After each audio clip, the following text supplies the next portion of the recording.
to drop 50 again, and also, as you said, to be a playmaker, getting to the paint, the dribble, the drive and kick, and all that stuff, saying he was prouder of his 7 assists because he's uplifting the team. He's been incredible so far in these playoffs. He truly has, and, you know, those of us who, like yourself, who listen to those press conferences at the end of the game, and then we critique, you know, them psychologically in terms of what they're saying, their demeanor, their behavior at the table.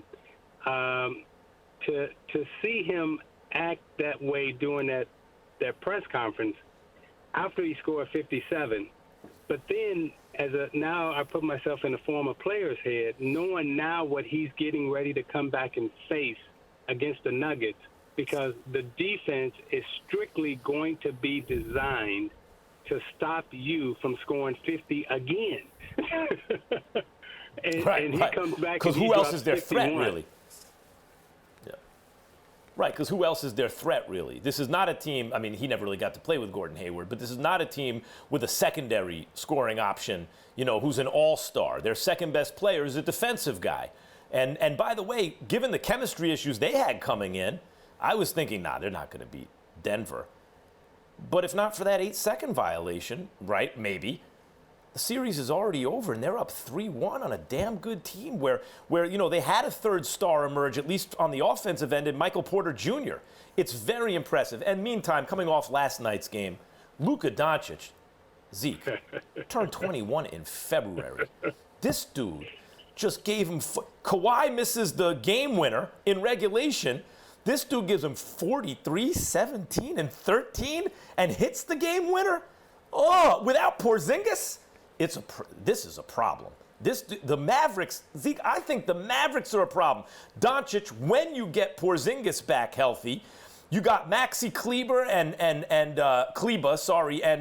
Finney Smith. Their front court doesn't score a lot, but they can shoot from distance, and they defend multiple positions, and Kleber blocks shots too to go along with Porzingis. And then in the backcourt, you don't have defense really, but you have a whole bunch of dynamic offensive players, including Hardaway Jr., Trey Burke. Zeke, I'm thinking if they're live not only to beat the Clippers, I think if they get past the Clippers, everyone might be in trouble. You know, Max, I said this last year when the trade was made for Porzingis. I thought that that trade definitely is going to continue to hunt the Knicks for a long time. But at the same time, when you look at Doncic and you look at Porzingis, we have never in all NBA existence seen a duo like this from a size standpoint and from a skill standpoint.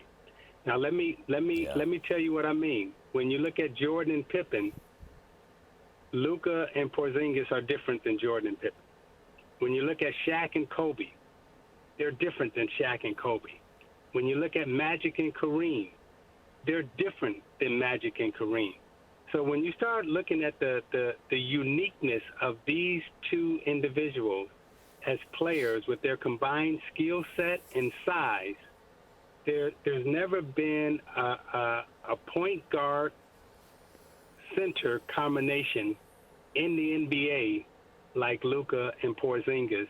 And I think defenses are going to have a very difficult time adjusting to the uniqueness that they bring to the floor.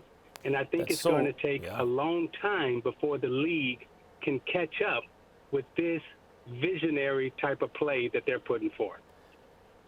Yeah, you know, the closest thing might have been Jason Kidd and Dirk Nowitzki, but Kidd was past his prime, though it meant he shot from the outside better than he had earlier. Yeah, but doesn't have Luka's size or scoring ability, and Dirk, better shooter than Porzingis, but shorter and not a rim defender. Like, you're right, it's unique. It hasn't happened before. Yeah, that's what I'm going to say. While Kidd was an excellent, passer, and you got to give Cuban and Don Jr. a lot of credit. Because I was with Cuban the day I was actually sitting with him in Dallas the day that he made the trade or decided to let Nash go to Phoenix. And I was sitting right in his office with him. And